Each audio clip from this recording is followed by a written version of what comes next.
क्या सजेशन है आपकी एग्जाम कैसे लिखना चाहिए, क्योंकि यहाँ पे वैसे एग्जाम्स तो नहीं होते जैसे हमारे मुल्कों में होते हैं, कोई साल बाद एनुअल एग्जाम नहीं होना, यहाँ पे एग्जाम्स वो सेमेस्टर वाइज ही होते हैं और आप मैंने सुना है 2-3 बार भी एग्जाम दे सकते हैं, जी उस पर थोड़ा सा गाइड कर दें। जी बिल्कुल। यहाँ पे काफ़ी फ्लेक्सिबिलिटी है एग्जाम्स में। असेसमेंट क्राइटेरिया जो हैं वो हर कोर्स का डिफरेंट होता है। ओके। यहाँ पे हर कोर्स का एग्ज़ाम ज़रूरी नहीं है कि हर कोर्स का फाइनल एग्ज़ाम हो। कुछ कोर्सेज ऐसे होते हैं जिनमें कोई रिटन फाइनल एग्जाम नहीं होता, उनमें एक रिटन रिपोर्ट होती है, होम असाइनमेंट होती है, या सम क्विजेज होंगे उनके ना, शॉर्ट क्विजेज होंगे, ऑनलाइन भी हो सकते हैं। तो ऐसा कि कोई ऐसा रूल नहीं है कि हर असेसमेंट जो है वो हर कोर्स की सेम होगी। तो वो कोर्स वाइज डिफरेंट होता है, और एग्ज़ाम्स की जो इंस्ट्रक्शंस होती हैं या उसकी ड्यूरेशन होती है वो भी डिफरेंट होती है। वो आपको टीचर जो है वो शुरू में ही अमूमन कोर्सेज में बता देते हैं।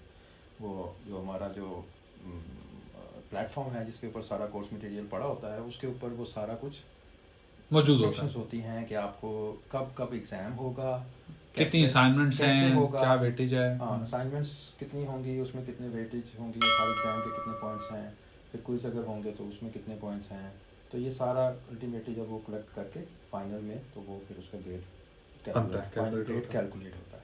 और फाइनल ग्रेड जो है वो यहाँ पे ज़्यादातर यूनिवर्सिटीज़ में हर जगह पे यहाँ पे स्केल जो होता है वो 1 to 5 है, और 50% मार्क्स जो हैं वो यहाँ पे पासिंग मार्क्स हैं। ये 33% नहीं, 50%? जी 50% पासिंग है। All the Pakistanis get ready, not 33%.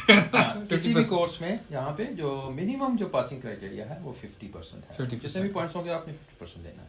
Okay. तो उसके बाद आपके ग्रेड जो होता है वो फ्रॉम 1 से स्टार्ट होता है और 5 तक जाता है। तो 5 इज द मैक्सिमम ग्रेड, जो mean that is called excellent. 4 जो है वो वेरी गुड है, 3 जो है वो गुड है, और इस तरह सेटिस्फैक्टरी है और फेयर है।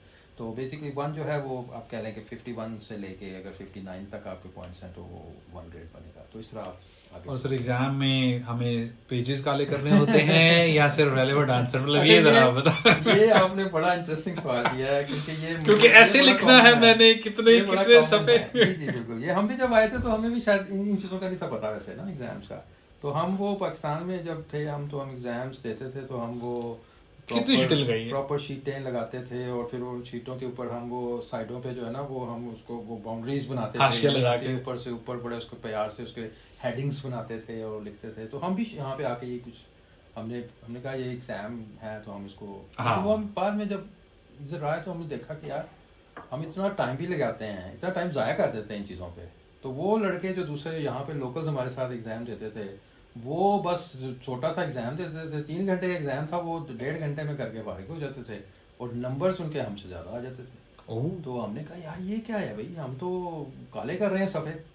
तो फिर बाद में पता चला जब देखा एक्सपीरियंस से, तो अब अच्छा है कि अब हम बता रहे हैं लोगों को कि यहाँ पे आपकी जो एग्जाम की जो क्वेश्चन की जो लेंथ है वो असेस नहीं होती, कंटेंट असेस होता है।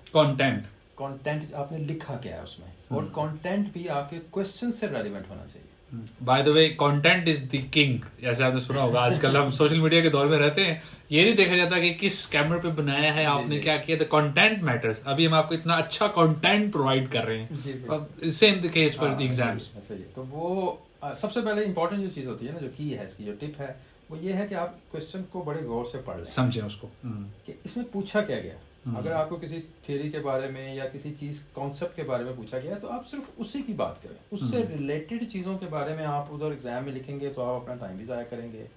आप अपनी एनर्जीज और अपना माइंड जो आपने प्रिपेयर किया हुआ है वो एग्जाम के लिए आप बजाय इसके कि दूसरे क्वेश्चन पे ज़्यादा टाइम लगा लें, फोकस कर लें, आप उसी के एक के ऊपर भी आप इतना लंबा टाइम लगा देंगे तो आपको अल्टीमेटली होता क्या, एंड पे टाइम बचता नहीं है। और this is the same pattern for assignments और quizzes to be obviously. Assignments और क्विज़ेस पे भी इंस्ट्रक्शंस बड़ी क्लियर होंगी इधर कि आपने कितने पेजेस लिखने हैं। अमूमन जो है वो आपकी जो लेंथ ऑफ जो होम असाइनमेंट की रिपोर्ट की जो लेंथ है ना वो बताई होती है कि 4 पेजेस हैं, 5 मैक्सिमम इतने पेजेस, इतने वर्ड्स हैं, हाँ वो बताई होगी आपको। तो उससे एक्सीड नहीं करना। टीचर है ना उसने आप उसको उसने भी एक लिमिट लगानी है, वो कितने को पढ़ सकता है वो, तो वो बता देगा कि अगर उसने कोई असाइनमेंट दिया है और अगर आप वो असाइनमेंट उसको पता है कि ये 3 सफ़ों में ये असाइनमेंट ये बंदा अगर सही काम करेगा तो ये इसके लिए बहुत है। ओके। अगर आप 3 सफ़ों में भी वो नहीं कर सके, जो 21 सफ़ों की आपने बना दी है तो इसका मतलब है कि you basically have no idea what you're talking about. You are talking about probably everything else other than the things that you are supposed to talk in that report. So आपने वो चीज़ें करनी हैं, आपने सिर्फ उसको फोकस रहना है और बड़ा टू द पॉइंट आपने बात करनी है उसमें, एग्जाम्स में भी और रिपोर्ट में भी आपको बड़ी क्लियर इंस्ट्रक्शंस को फॉलो करना है की है। मैंने तो उसमें तो ये भी लिखा होता है उन्होंने कि फॉन्ट ये वाला यूज करना है, स्पेसिंग कितनी होनी चाहिए, एवरीथिंग इज रिटन देयर। हाँ, ऑलमोस्ट कुछ चीज खुद से याद करने की जरूरत नहीं है, जिसे फॉलो करनी है। बहुत सारी चीज़ों में वो चीज़ें ऐसी इंस्ट्रक्शंस दी होती हैं।